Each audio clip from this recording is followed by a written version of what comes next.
Morning. It is. Sorry, I'm ditchweed looking. We're going to be picking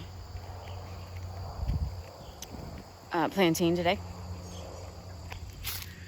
Plantain. You can tell by these nice ribbed leaves. The thing about it is, I'm just kind of gauging like how much I've got and kind of the condition of it.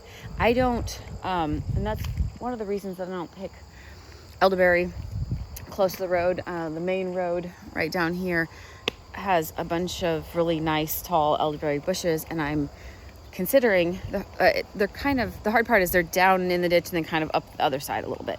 So it's a pretty decent ditch. And me, I don't like to wear shoes. So anyway, I can purposely interruption, my little bunny friend. I can purposely obviously put on pants and boots and go over there. I don't want to pick the elderberries themselves. They're too close to the road, and I will not. I just don't. Here's the deal. The deal in everything in life is kind of good, better, best. Meaning, if that's my only choice, and I need elderberries because I need them to help boost my immune system and stuff like that, I will gladly, I will take them and I will eat them. Just such a cute little picture. Hi, sweetie. No?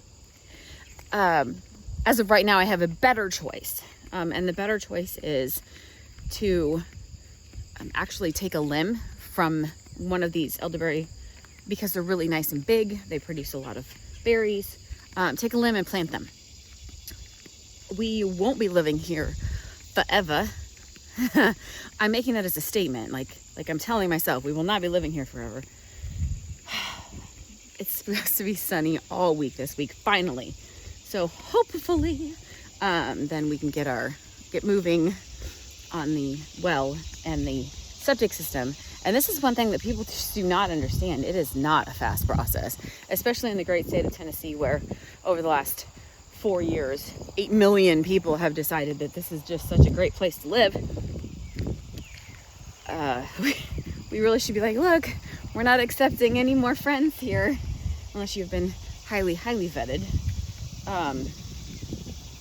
And it's just to the point where it's, people, and everybody says from California, I'm just saying, from a place where realty is more expensive, they can sell their average $600,000 house, come here and pay cash for a $400,000 house. And anyway, it raised all of the prices of all of the realty in our area. And it's priced a lot of the locals out of housing because they just can't compete. Like, we don't have a $600,000 house that we can sell. Heck, I don't have any house that I can sell. That is one thing that United States, Scully always says, we're too comfortable. We're too comfortable. We are until we're not. We're not right now. And that's also, it's kind of a driving factor. I've always been a driven person. I'm a GSD. I get shit done.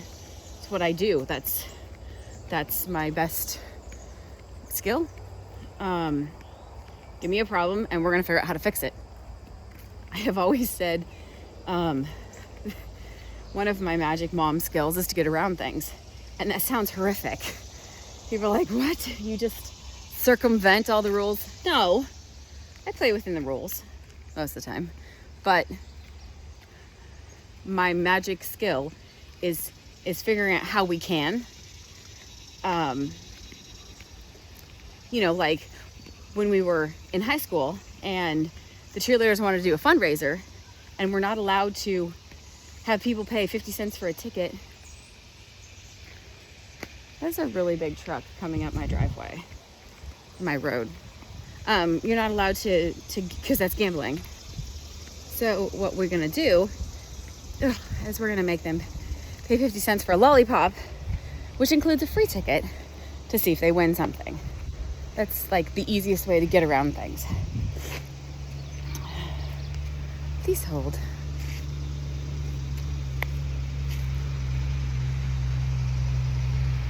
usually come up this far.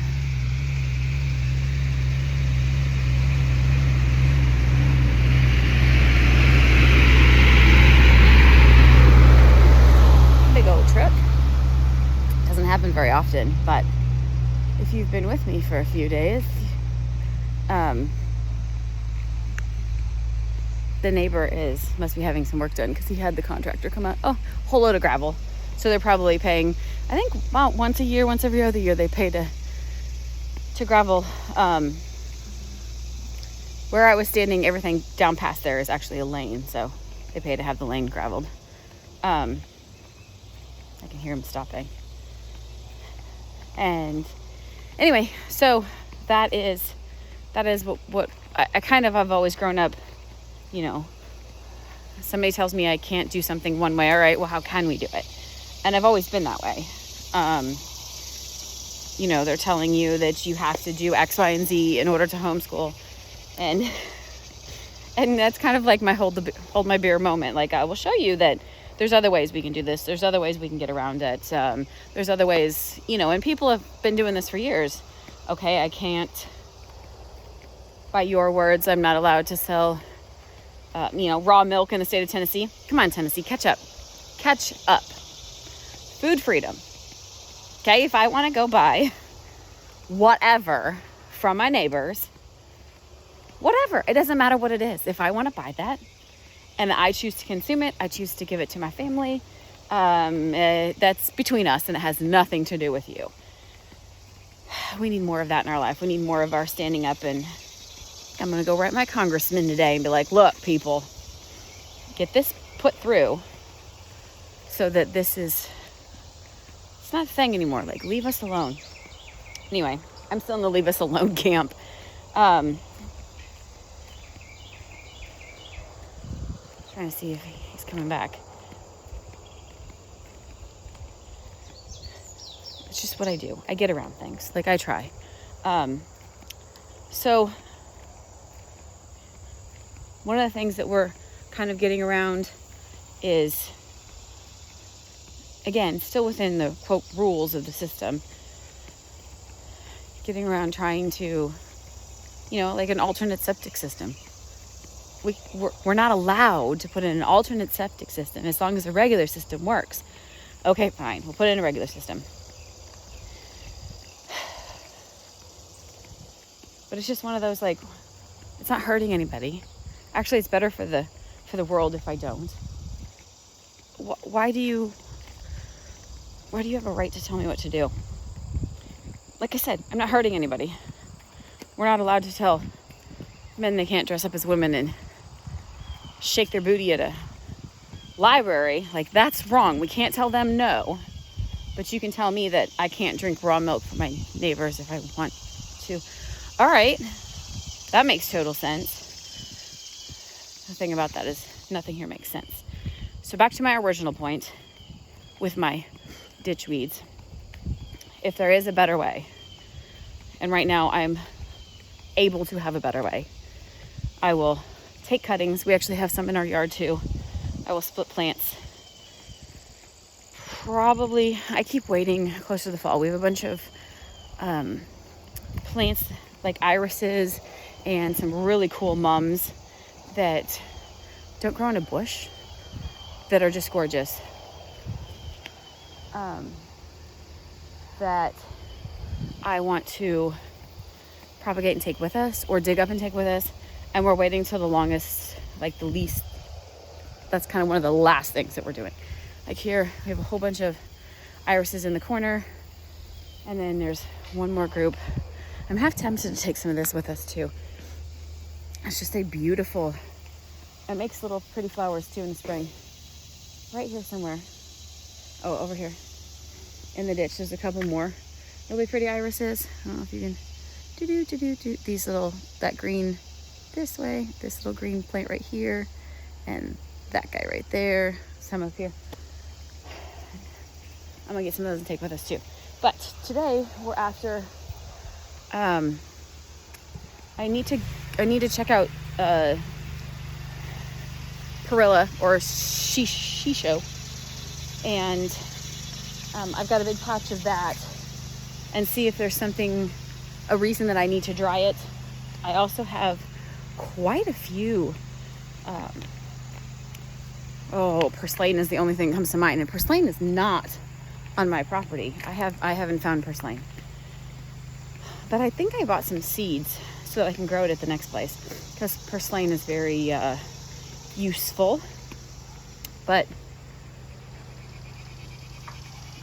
yeah, it's gone. I said it at the beginning of the video. The name escapes me right now. Plantain. Darn P words. I have an abundance of that at the moment, and so I have kind of gotten into, I'm curving a direction. I think we're heading that way. A friend of mine, after I told him kind of what all we do, he's like, oh, so you're an alchemist. And I'm like, kind of like that word. So I think maybe we're going to go with that direction.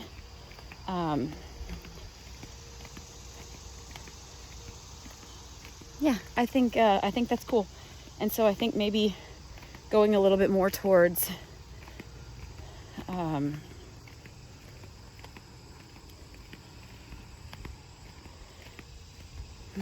don't even know how to explain it.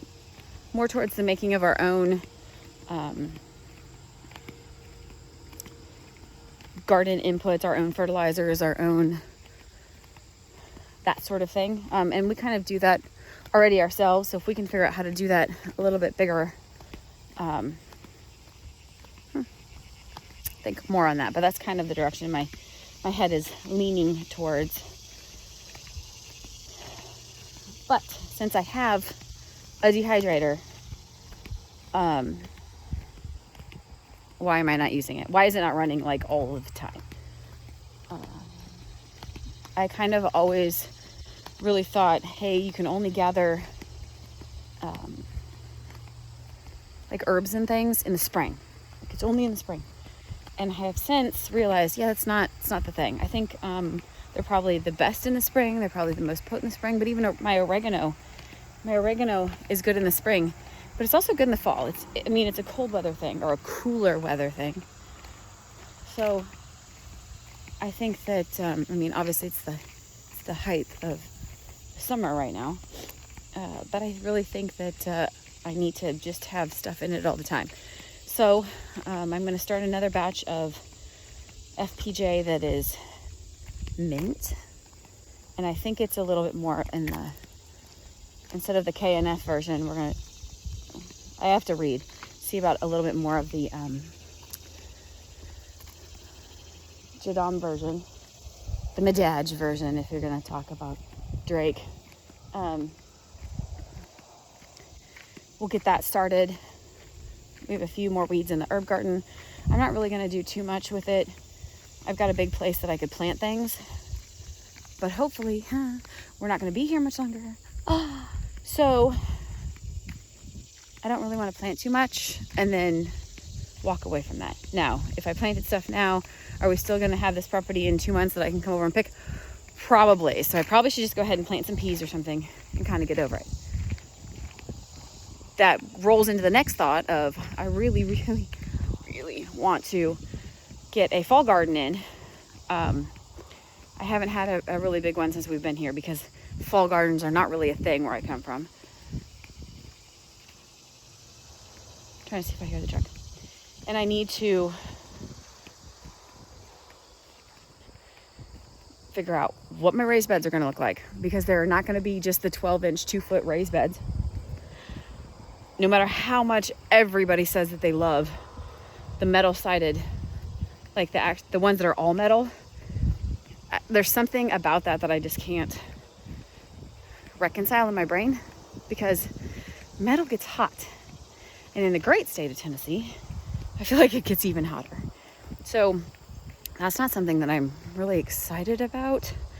I can probably, I don't know, if there's a way to save the roofing metal, but I don't know if there's a way to clean the inside of it, because you're gonna have to pressure wash it, and you're gonna have to, I don't know, bleach it, because I just don't want that anywhere near my food. Which, with my new skills I learned yesterday, we can use that as a cleaner. Make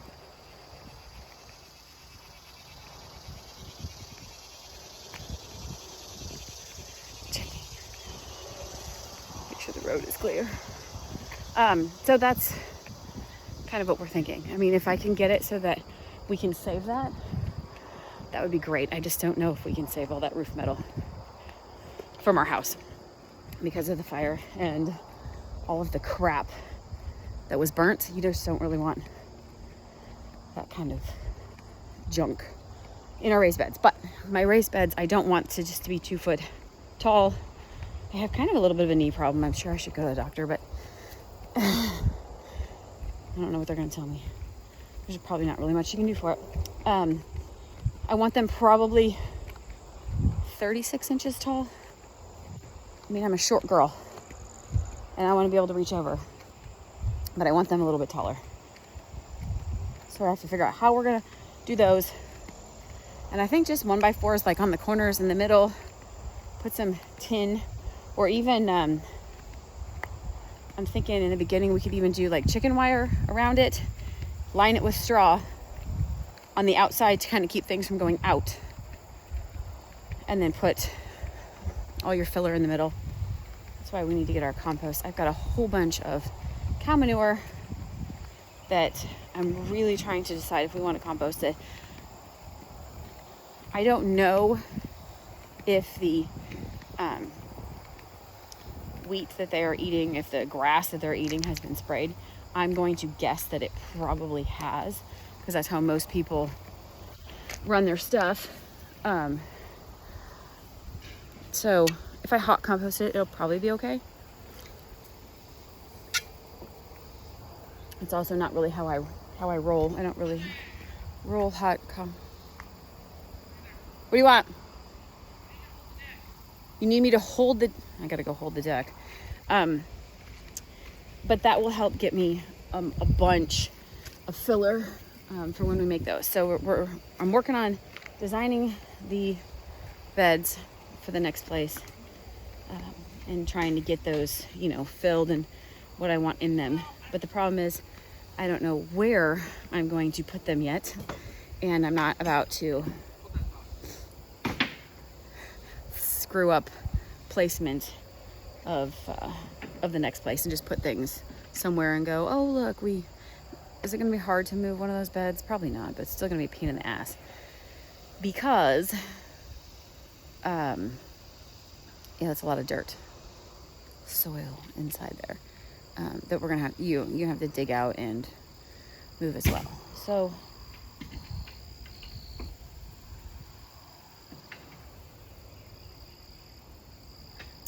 Shoop. I don't know what he was seeing. Yeah, it's gonna have to go and get it's getting big enough. It needs to get snipped. You good then? Yeah. Okay, good.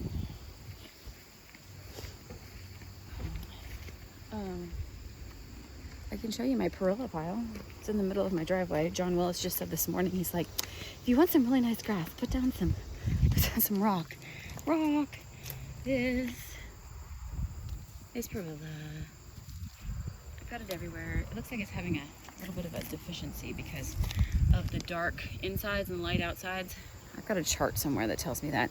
I think we had a picture of our beautiful, that tire was on that car when that house caught on fire. And you can kind of smell it. No. You can kind of smell it when you crush, like that's, honestly, start doing that. I mean, give my brain a second to think. I don't think of any, plants. I'm trying to think of any plants that I know of that some of them, if you touch them, bad juju. But a lot of them, if you touch them and crush them and smell them, you can get that's almost got a lemon smell to it too. But you get the licorice smell. You'll know which plant you are running over with the lawnmower because it smells like black licorice. It's so gross. My child today, I'm pretty proud of him today. I'm trying to purposely make their life a little bit more difficult. Not exactly, but I'm trying to get him to think of alternative methods. That's the lesson for the day. So this morning, I've got a little trailer, 6 by 16-ish. It also died-ish in the fire. The bottom, we saved the top is gone. We cut it off so that the frame is still there and the floor is still there. And we use it to at least be able to haul around trash, or right now we put our lawnmowers on top of it to mow, to take them over to the compound, to mow at the compound. Ooh, eyeball. So this morning he's like, okay, I gotta move. And of course, teenage boy wants to use every excuse to be able to, move my truck around or move a car around or that sort of thing. So he says, okay, I want to move. I need the keys to the truck so I can move it and back it up because I have to hook the trailer onto my hitch on my truck. And that way, when I back these off, the trailer won't tip. And I said, well, let's think of another way. What happens if my truck's not here? Then what are you going to do? And he looks at me, he's like, oh, wait till you come home. No, you have to get these off. Say I went and dropped you off at the compound and I left the trailer there and I left. Now what? And so we're looking around and you got the tire is the tipping point, the fulcrum. And I said, okay, well, block up. If you're going to drive it off and it's going to tip, block up this end. We've got a bunch of blocks sitting around. Block up that end. He's like, what? What do you mean just block up that end? Because in his mind, the only option is to weigh the tongue down. I'm like, no, block the other end up. So he's doing that right now. I think he's kind of excited that he's like, this works too. Yes, child. That's what Jack Spirko was talking about. I don't know, it's been a couple months ago. And he's like, you got to think about what's the exact answer of what you need. Meaning, your problem is not, I need a screwdriver or I need a drill bit. Your problem is I need a hole in here or I need the screw in here. So get down to like the very basic problem first. Because if you just say, I need a hole in here, you can punch a hole with a lot of different things. That will open up more possibilities. Because instead of saying, I have to have a drill bit. I need a drill bit. I need a drill bit. Well, what if you don't have one? Now what? Maybe you could put a hole. Maybe you have a hammer or a block of wood and you have an old nail and you can, put a hole in it like that. Maybe you have snips. Depends on what you're putting a hole in. Anyway, get down to the basic of the problem. The problem is we need to unload this without the trailer tipping. Step 1, block the trailer.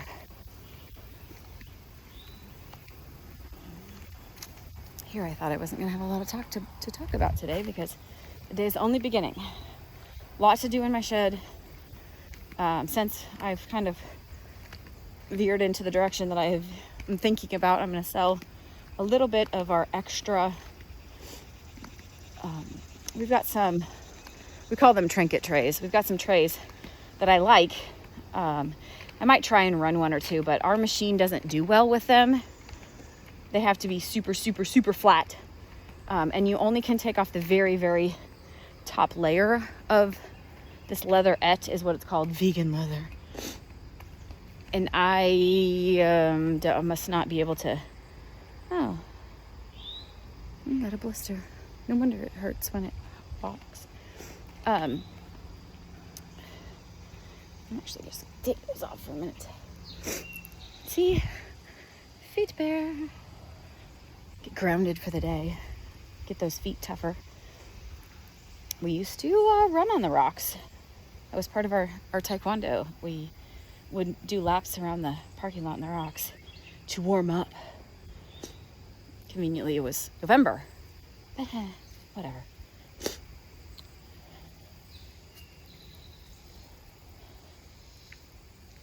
So that our machine doesn't do well on those, maybe it's a bit of dialing it in. If I added a pressure gauge, which would tell,